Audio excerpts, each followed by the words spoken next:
Welcome to my talk on RxJs schedulers in depth. How many of you know RxJs? I guess pretty a lot, yeah, nearly everyone. How many of you know schedulers in RxJs? 10%, I guess. How many of you ever used a scheduler?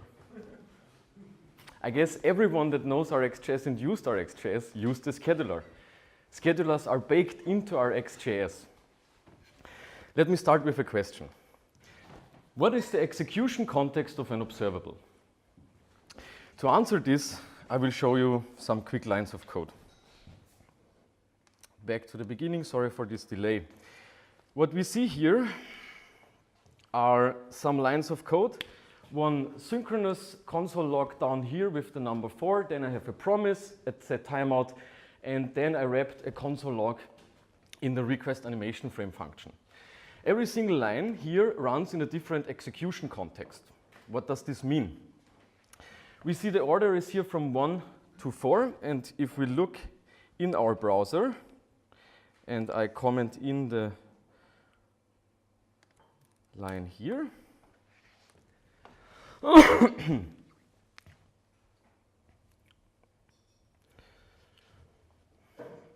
then we see that they are printed in a completely different order. First is the synchronous line, then there is our promise, which is run in a microtask, the animation frame, and then a macro task, which is a set timeout. So what would happen if I place an observable of observable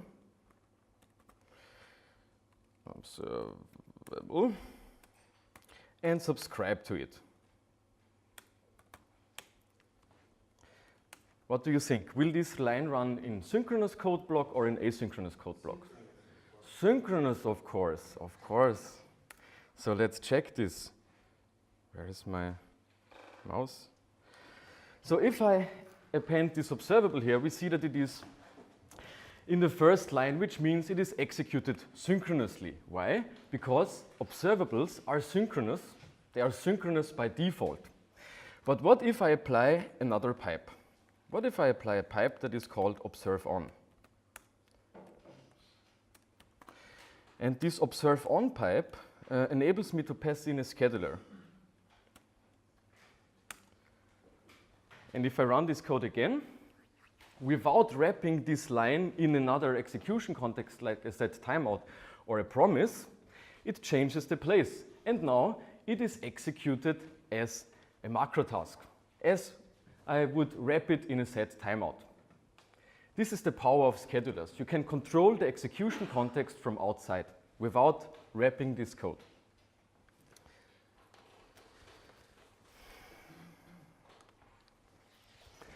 Who am I? My name is Hladky. I'm a developer, do workshops and consultings over Angular Colleg.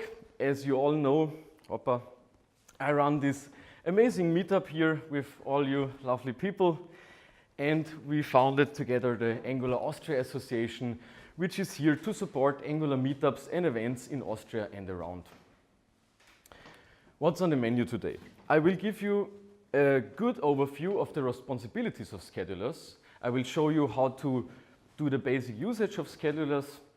I will show you all the different types of schedulers. I will create 2 groups.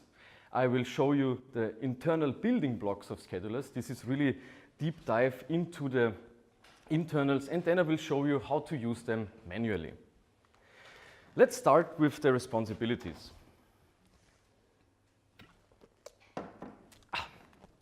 What is a scheduler responsible for? A scheduler has 3 major blocks that I want to talk about. A scheduler is here to execute some work. A scheduler needs to control the order of this work that is executed, and the scheduler executes this work in time.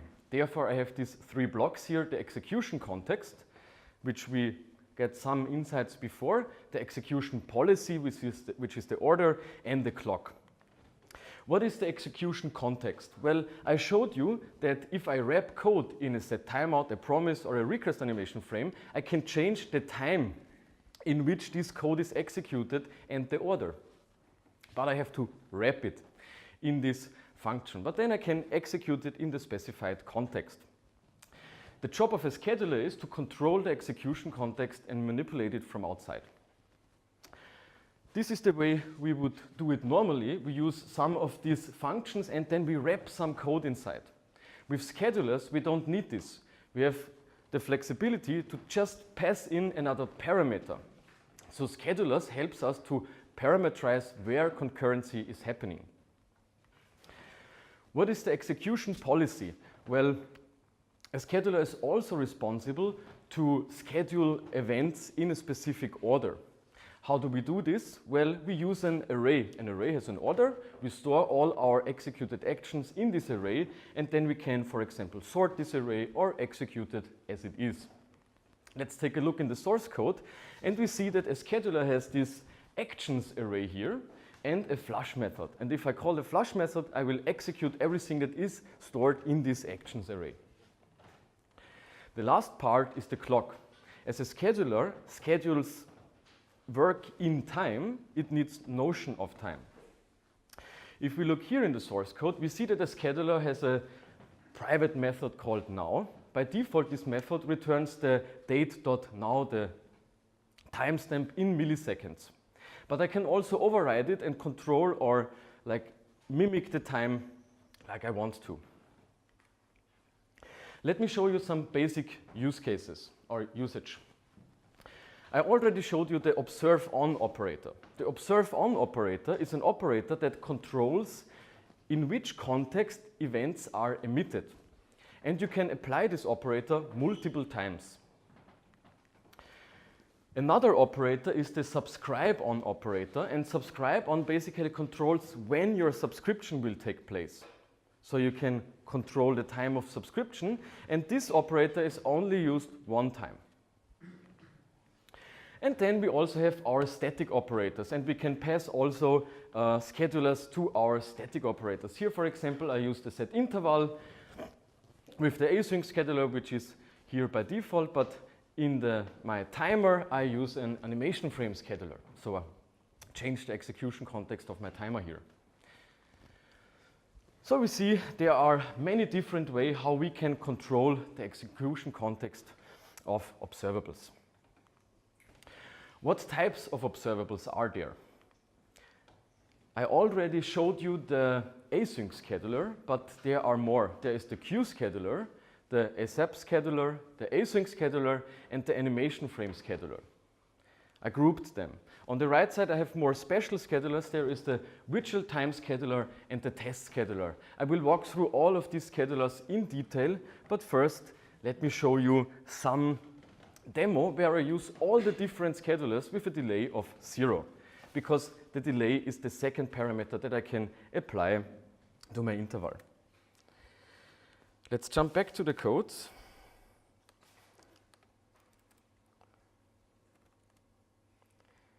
And let's look at this snippet. What we have here is a variable called delay, which is 0. And then I have a stream, an observable of the number 42.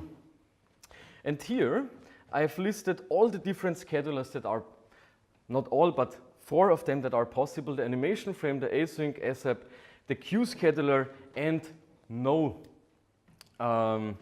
scheduler placed here. If I execute this,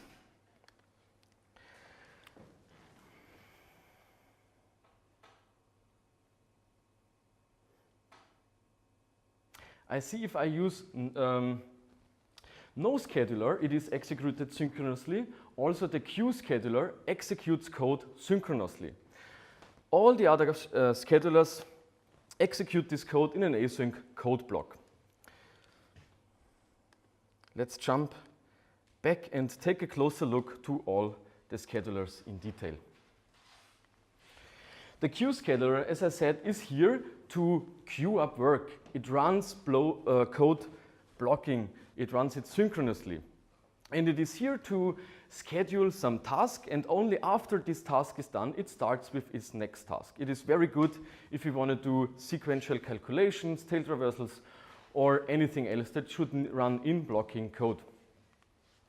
Then there is the ASAP scheduler. And this scheduler is here to execute your action as fast as possible after the synchronous code stopped running. It is also executed asynchronously, and if you use it with a delay of 0, it falls back, as I said, like a promise to a microtask. Then we have the async scheduler, and the async scheduler is what we did before if we wrap a console log in a set timeout. The same would happen with async scheduler, so you're able to schedule work in some time in the future with some delay. It is also executed asynchronously, and as it is written here, you use it to execute an action at some point in the future. The last of all these asynchronous schedulers is the animation frame scheduler. If you want to run animations in the browser, there is the animation frame that provides you with a constant 60 flops per second frame rate, and you can basically perform all your animations in this scheduler to run it smooth in the browser. The basic example here, if you need something to animate, you can use it and you have a 60 frames per second animation rate. Now let me show you the same example as I did before, but I want to apply a delay. So my delay is here set to 0. As you can see, I use it with all the scheduler but my last line. And if I switch it from 0 to 1, which means I apply 1 millisecond delay, you see that my order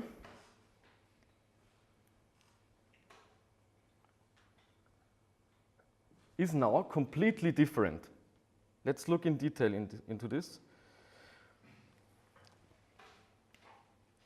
We see that my default observable is still running synchronously, but all the other schedulers are now running asynchronously as I would wrap them in a set timeout. So there is no difference between a subscheduler, an async scheduler, or an animation frame scheduler. Why is this possible? This really blew my mind.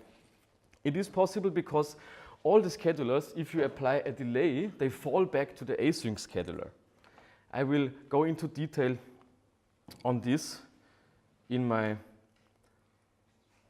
next slide here. I tweeted about this. I said, maybe all of us used animation frame scheduler in the wrong way, because we all did this, I guess. We all had our interval, we applied a 60 frames per second interval, and we all thought like, this will run on the animation frame because I applied the animation frame scheduler there, right? But if I use a delay, it's not the case. Everything will fall back to this async scheduler. This is pretty important, and it's very hard to test or even notice it. Let me check. Yeah. Therefore, yeah? So it doesn't first run the delay and then still wait for the next? No, this is what we would expect, but in fact it is not the case. And this is the proof here. I created a small Angular 6 web component which runs an animation. I have 3 cycles here. I have the red cycle, which is a cycle that is animated over the queue scheduler. I have a green circle that is driven by the async scheduler, and then I use the animation frame scheduler for the blue dot here. If I start this stuff, you see that they all run, if I slow this down and reset it, in the same tick, maybe a little bit faster. Give me a second. So you see they all run nearly in the same speed. If I increase the steps, they move faster. If I decrease or go negative, they change the order or the direction. And this is my delay of the interval. And if I slow down the delay, of course, the interval ticks faster and faster, and all my animation also goes faster and faster. But there is a special case when I put in 0. And if you look at this now, the blue dot is running faster than the rest of the stuff because it runs in an animation frame. My computer here is under heavy load because of the screen recording and everything that is open, and therefore it is very hard to perform a smooth animation. If you see the red and the green dot, they are not really smooth, but the blue circle is nearly close to a good animation. If I apply again some milliseconds, you see they all run in the same scratchy way of animation. This is the proof that only if you apply a delay of 0, you will work with the real scheduler. Otherwise, you will always use the async scheduler. Is there an explanation for this behavior? There is source code. There is not a lot out there. I chose this topic because there is pretty much nothing out there that explains what schedulers are. But could we wait with the question after my talk? Then maybe I will answer something while I'm talking. Okay. Now let's go even deeper in this stuff. Now I will explain how schedulers really work internally. So, what is a scheduler doing? A scheduler schedules or executes some work over actions. It executes the work at a specific time in a controlled execution context. Now we know this stuff. And you can unsubscribe from it as you would unsubscribe from an observable subscription. I divided this chapter into 4 blocks. I will talk about the scheduler itself and its internals, an action, work, and a subscription. Let's start with an action. What is an action? Work. What is work? Work is just something that can be executed. This function here takes a state and I just console log it. This is, for example, some piece of work that I could schedule. What is an action? Well, I would say an action is the execution context of work, because I take my work, I wrap it in an action, and then my action controls the execution context. Depending in which action I wrap this work, it will be executed in a different execution context. My action has a schedule method, and if I run this schedule method, I get a subscription returned. As we know from observables, I can unsubscribe from these subscriptions. What is a subscription? Well, with a normal stream here, you would unsubscribe, you would get a subscription returned, and then you could unsubscribe on this returned subscription some time in the future. Same goes with schedulers. I have a scheduler, I schedule some work, and I get a subscription returned, and I can unsubscribe from this subscription. Exactly the same as I would do with observables. Now let me give you maybe a new information. A scheduler can also handle nested subscriptions. What is a nested subscription? Well, let's say we have these 2 subscriptions here, sub and sub 2. And what I do now is I call the subscriptions add method, and I add the second subscription to my first subscription, and then I unsubscribe from my first subscription. And if I do this, I will immediately unsubscribe from all other subscriptions that are nested. Sounds pretty useless, right? It isn't. What if you want to fan out actions? What if you want to do recursive scheduling or some stuff? Then you need a way to control all the nested actions in one single point, and you need to unsubscribe from all the nested actions at one single point. This is done over the subscription.add method. Okay, we know what work is. It's just a function that takes some state and does something. We know what an action is. An action is the execution context of work. And we know that there is a subscription returned. Now let's look a little bit deeper on schedulers itself. I will show you how to instantiate a scheduler, how to schedule some work, and then later on unsubscribe from this scheduled work. First, let's talk about how to get an instance of this scheduler.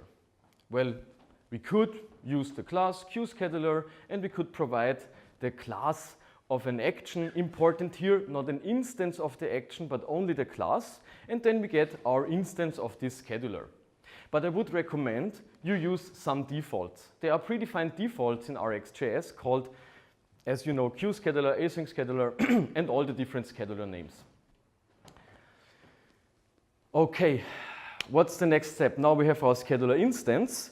Let's set up some delay, some state, and some work, because these are the building blocks of a scheduled action. My work is, as before, just console logging the state that it receives, nothing else. And if I have here my scheduler and I call the scheduler's schedule method, I take my provided work and my state, and within my scheduler I create a new action. New action, pass in my work, applying my state, and then I call the schedule method on my action. And after my defined delay is over, the action will be scheduled, but it will also return this subscription.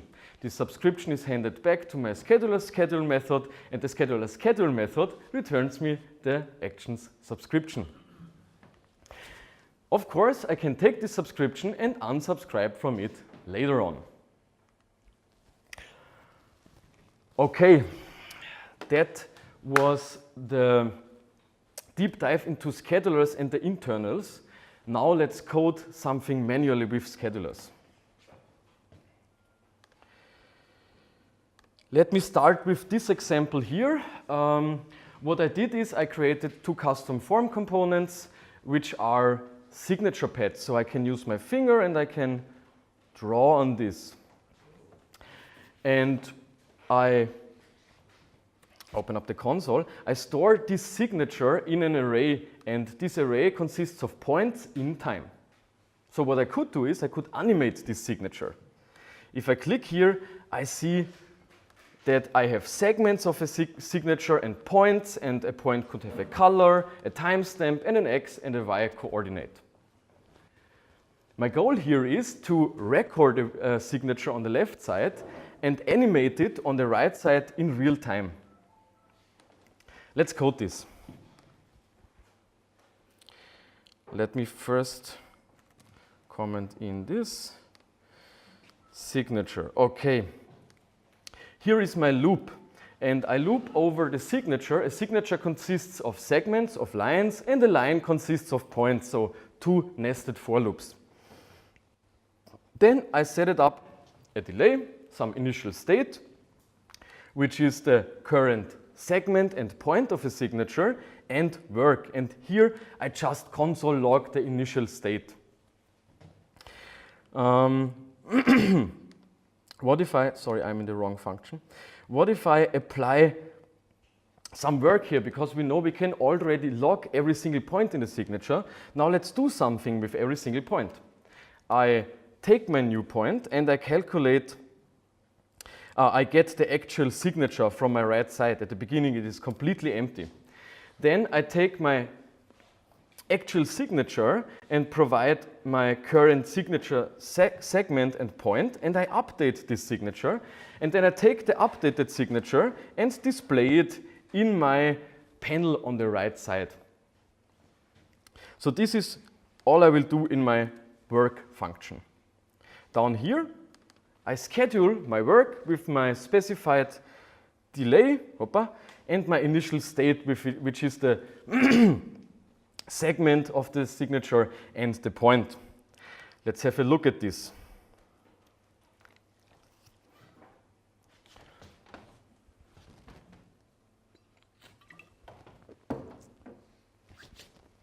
Okay.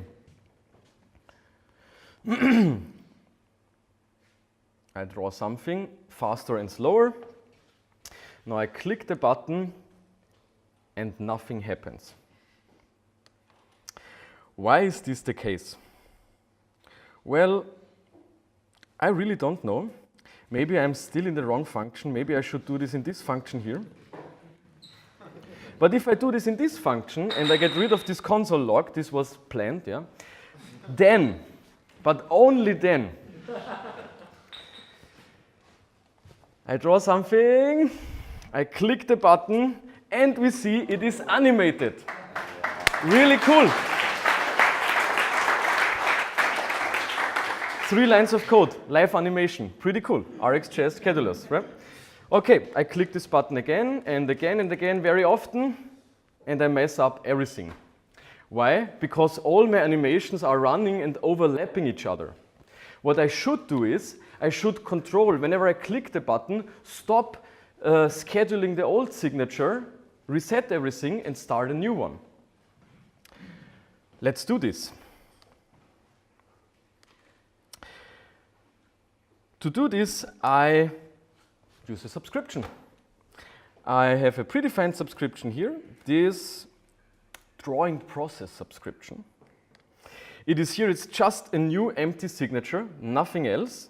And here I use the signatures add method. And as we know, every scheduled work returns a subscription. Now I can add the subscription of this scheduled method to my drawing process subscription. And when I click on this button and start this process, I not only reset my signature, but I also reset my animation. I reset my reset subscription. And what I'm doing here is I just unsubscribe from my subscription and create a new one. And if I test this code now,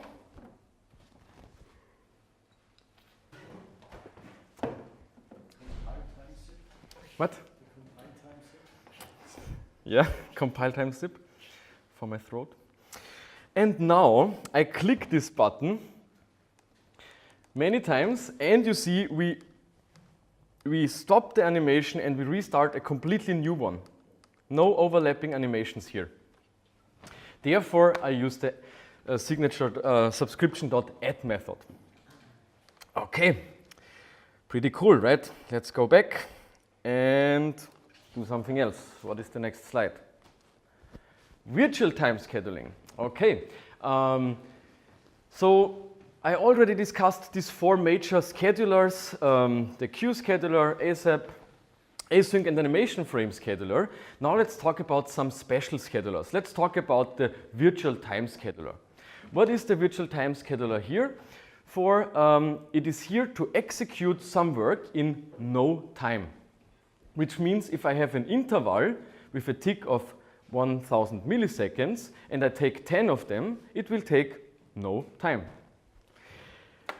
Where can I use this? I can use it if I have some observable logic that I want to have executed immediately. A good example here would be, well, there is one feature with this signature pad. It draws your signature over coordinates, but it can export your signature as a PNG or another image format. And there is a second button, show immediately. The goal is that I have two options. Either I want to animate this stuff or I want to get the image and download it. And I want to have this signature immediately on the right side here. To do so, I will use a virtual time scheduler. There is a lot of code here. Okay, here we go. Showtime is over, overlapping animations are done. Again a showtime, bam. Okay. I will show you that if I call this action, that I can pass in here a parameter that is called show immediately. It could be true or false. If it is false, I take the async scheduler to schedule this work in time. If it is true, I use the virtual time scheduler. For the virtual time scheduler, there is no predefined variable in Rx. So let me quickly show you how I did it. I just created a new instance. There are more options. You could pass in a custom now function or other stuff, but to keep it simple, I just created a normal virtual time scheduler. So if this is true, I assign to my scheduler variable here the virtual time scheduler. I have to change nothing. And if I click this button,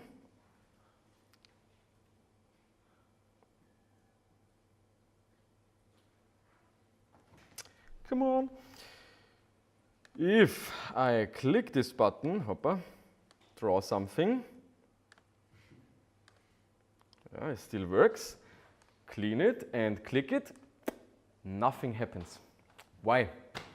Because a virtual time scheduler is completely different. Whenever I want to have my work be executed, I need to call the flush method manually. So here, whenever it is show immediately, I'll use my scheduler and the scheduler's flush method, but only if it is shown immediately. And if I recompile this again, do a compiling zip. Wonderful. And I draw something, and I test if it is still working with the animation. It is. And then I clean it, and then I click this button. Bam. Immediately, without time. Even if I do it very slow, let's say I do a line, 3 seconds break, another line. If I animate this, it is really slow, and it also applies the breaks. You see, I do a break now, and now I draw again. With virtual time scheduler, it is no time, it's just here. But I changed nothing in the code. I just applied another parameter. Super powerful, right? Let me give you a last example.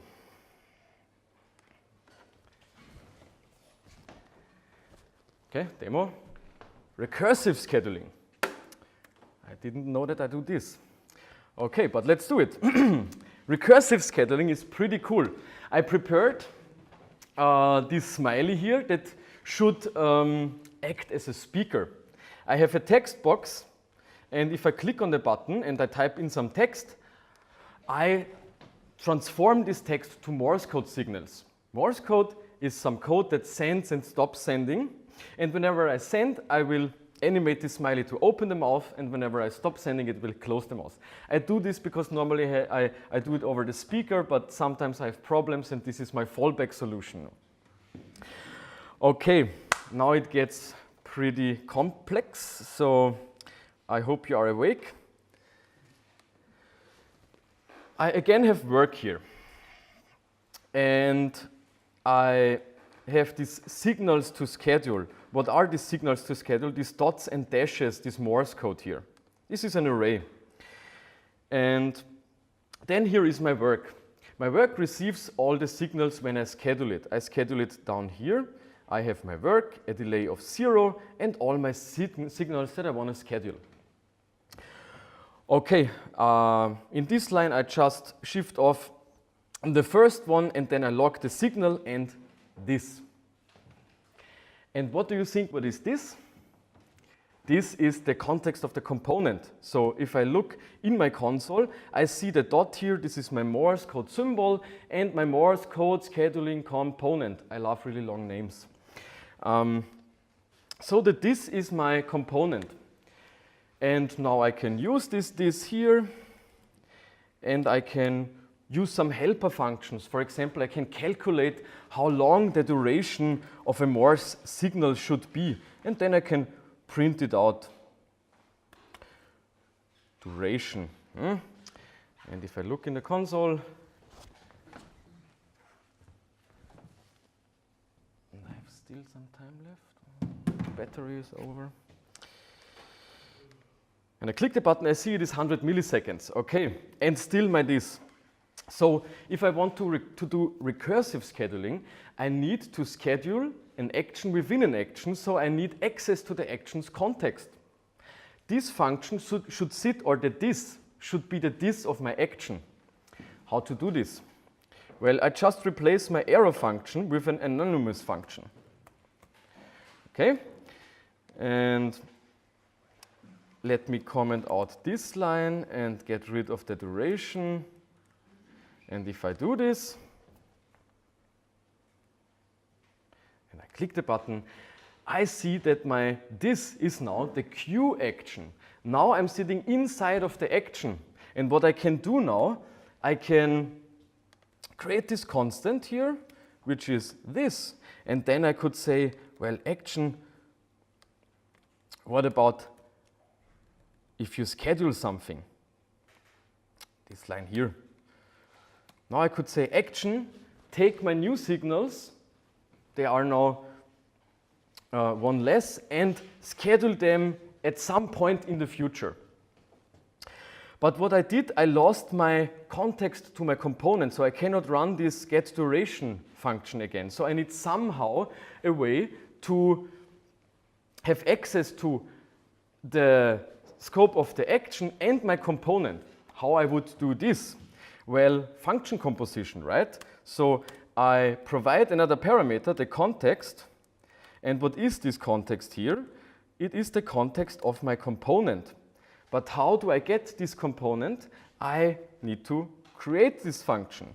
And if I provide my this here in my work, it will return this function, and this function then have access to the context of the component and the action itself.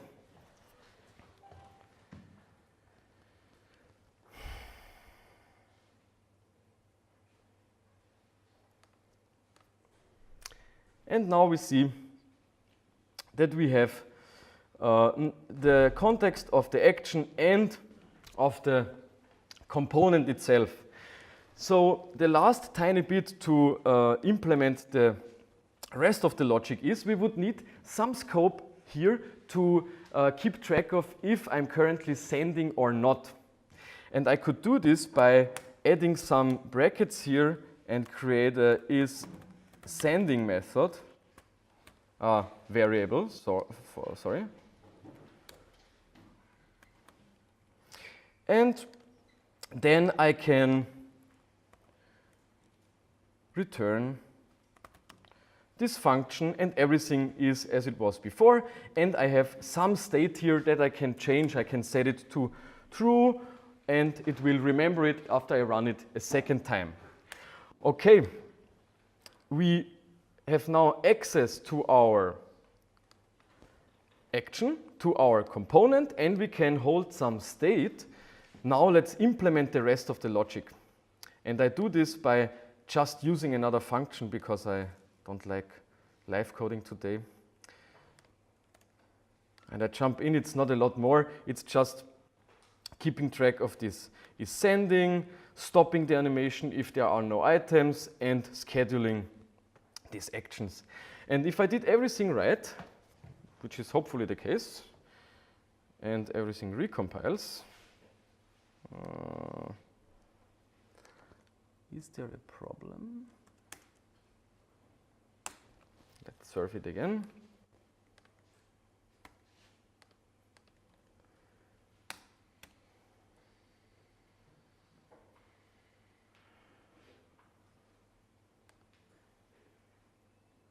Come on.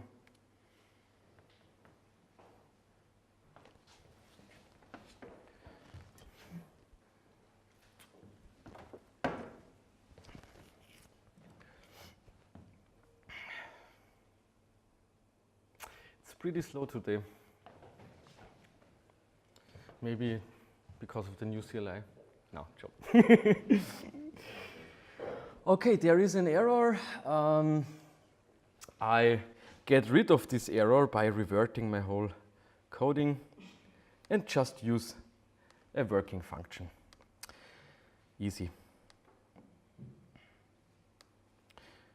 I jump up here and I use the function that starts with an underscore.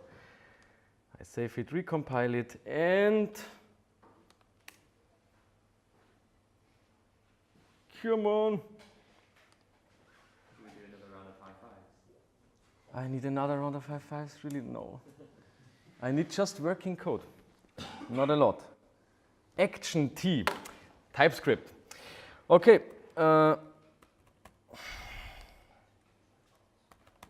If I search here for action, I see that I created a constant, and this constant is incorrectly typed. Where is this constant? It's not here.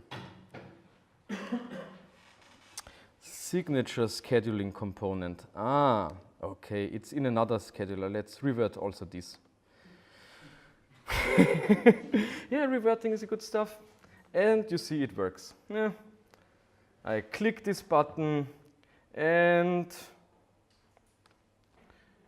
I get this error. Cool. Let's jump over to my last slide.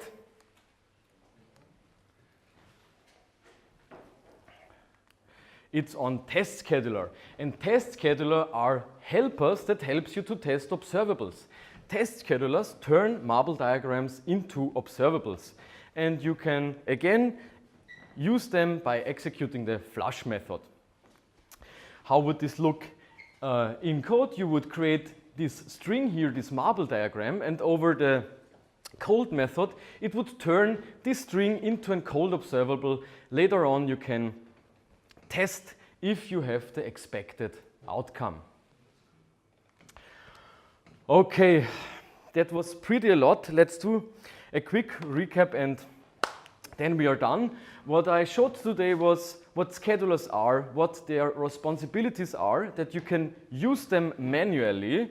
There are many different schedulers, and really important, if you apply a delay, you should know what you're doing, because they will fall back to the async scheduler. And of course, you can use it manually and recursively. Thanks for your time, and if you have questions, just ask.